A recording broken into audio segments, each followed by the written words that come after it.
Assalamualaikum warahmatullahi wabarakatuh. Waalaikumsalam. Perkenalkan, nama saya Ogi Pinanda dan ada beberapa anggota yang akan mempresentasikan tentang reformasi pelayanan kesehatan. Yang pertama ada Vika, yang kedua ada Tiara Silva, yang ketiga ada Taufik, yang keempat ada Cynthia Putri, yang kelima ada Reni Kureni, dan yang keenam ada Revina Paradiba. Untuk mempersingkat waktu, mari kita langsung mulai saja.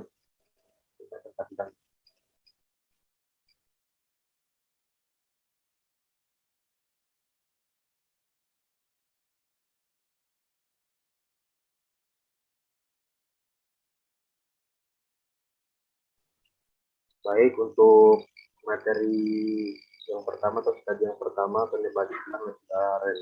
Cepat dan waktu dipersilakan. Baik, terima kasih moderator. Pendahuluan, reformasi kesehatan adalah suatu perubahan yang terjadi secara drastis di dunia kesehatan. Tujuan reformasi kesehatan adalah meningkatkan tingkat derajat kesehatan masyarakat yang setinggi-tingginya dengan menghilangkan kesenjangan terhadap pembangunan kesehatan antar daerah, antar sosial, ekonomi, serta meningkatkan akses masyarakat pada pelayanan kesehatan yang bermutu.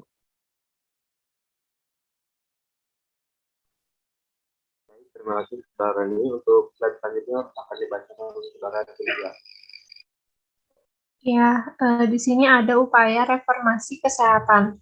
Reformasi kesehatan dilakukan melalui 7 upaya, yaitu yang pertama ada revitalisasi primary healthcare atau PHC dan sistem rujukannya. Yang kedua, ketersediaan keterjangkauan obat di seluruh fasilitas kesehatan, termasuk sanitifikasi jamu. Yang ketiga, ketersediaan distribusi sumber daya manusia kesehatan yang bermutu secara adil dan merata. Yang keempat, pengembangan jaminan kesehatan. Yang kelima, penanganan daerah bermasalah kesehatan atau PDBK. Yang keenam, peningkatan pelayanan kesehatan di daerah tertinggal, perbatasan, dan kepulauan atau DTPK dan pelaksanaannya. Yang ketujuh, pemenuhan bantuan operasional kesehatan atau BOK. Nah, mengapa perlu reformasi kesehatan? Di sini contohnya ada mengenai COVID-19.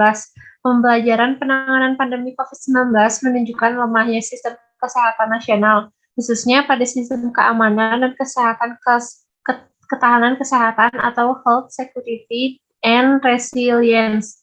Sistem kesehatan nasional belum mampu merespons permasalahan kronis pembangunan kesehatan. Terima kasih, saya kembalikan kepada moderator.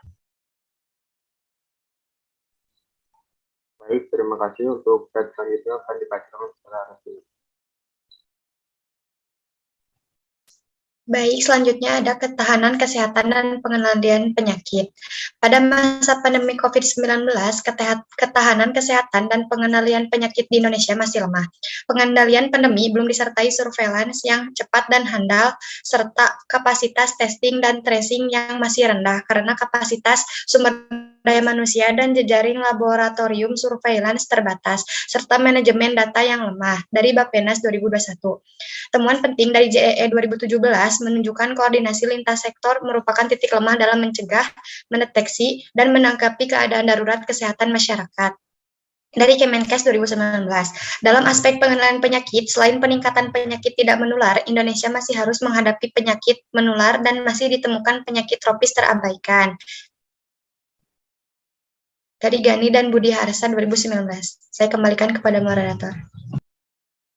Baik, terima kasih. Untuk slide selanjutnya akan dibacakan oleh saudara Tiara. Baik, terima kasih moderator. Di sini ada pelayanan kesehatan. Dalam penyediaan layanan kesehatan, Indonesia mengadopsi model campuran pelayanan kesehatan oleh publik dan swasta. Jumlah fasilitas kesehatan yang dibangun oleh pemerintah dan swasta mengalami peningkatan setiap tahunnya. Namun, ketidakcukupan jumlah dan ketimpangan sabaran pasienkes antara daerah masih tetap terjadi, terutama di daerah timur Indonesia dan daerah tertinggal, perbatasan dan kepulauan atau DTPK. Sampai saat ini, pelayanan kesehatan dasar belum mampu menjawab permasalahan kesehatan masyarakat. Kondisi tersebut diindikasikan dengan capaian indikator kesehatan masyarakat yang stagnan seperti cakupan imunisasi dasar lengkap atau IDL yang cenderung stagnan dari 59,2% menurut Riskesdas 2013 menjadi 57,9% menurut Riskesdas 2018 dan 65,8% menurut SSG 2021. Saya kembalikan kepada moderator. Baik, terima kasih. Untuk slide selanjutnya akan dibaca oleh saudara Isa. Baik, terima kasih moderator. Selanjutnya adalah digital pelayanan kesehatan. Pemanfaatan teknologi dalam pembangunan kesehatan diarahkan pada dua hal, yaitu digitalisasi pelayanan kesehatan dan digitalisasi sistem informasi kesehatan. Dalam pelaksanaannya, masih ditemukan banyak kendala dalam upaya digitalisasi pelayanan kesehatan. Salah satunya itu masih belum meratanya ketersediaan jaringan internet. Pemanfaatan teknologi informasi di sektor kesehatan juga masih belum optimal, seperti pengembangan telemedicine Kemenkes untuk menghubungkan pelayanan kesehatan rujukan dalam pemberian konsultasi pelayanan kepada FKTP atau RS di wilayah terpencil. Lalu ada tenaga kesehatan. Permasalahan utama tenaga kesehatan adalah masih kurangnya produksi beberapa jenis tenaga kesehatan dan belum meratanya distribusi tenaga kesehatan di seluruh wilayah maupun di tingkat fasilitas kesehatan.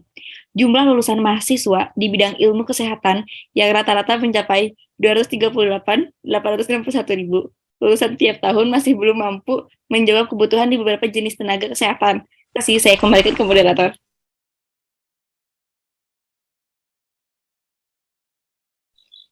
Baik, untuk slide selanjutnya akan dibaca oleh saudara Taufik. Terima kasih moderator, saya ambil alih. Selanjutnya ada milestone reformasi SKN.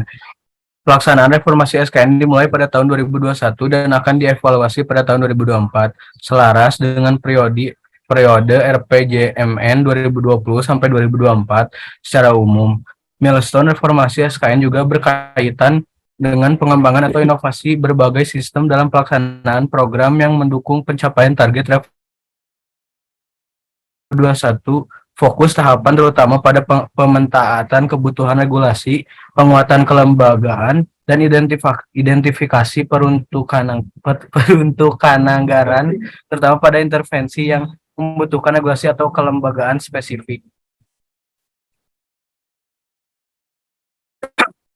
Selanjutnya ada kesimpulan. Pelayanan kesehatan menjadi isu sosial karena kesehatan menjadi salah satu persyaratan utama bagi pertumbuhan ekonomi secara keseluruhan dan tidak terpenuhinya kebutuhan akan kesehatan ternyata membawa dampak yang negatif bagi keseluruhan masyarakat. Oleh sebab itu perlunya informasi kesehatan, yaitu perubahan yang drastis akan kesehatan yang membuat hal tersebut lebih baik dari sebelumnya, mengingat banyak hal-hal pelayanan kesehatan yang belum tercapai dengan baik. Terima kasih, saya kembalikan kepada moderator. Baik, terima kasih saudara Taufik.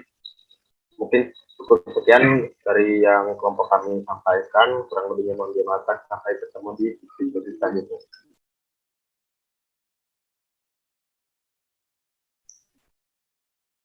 Waalaikumsalam warahmatullahi wabarakatuh. Waalaikumsalam warahmatullahi wabarakatuh.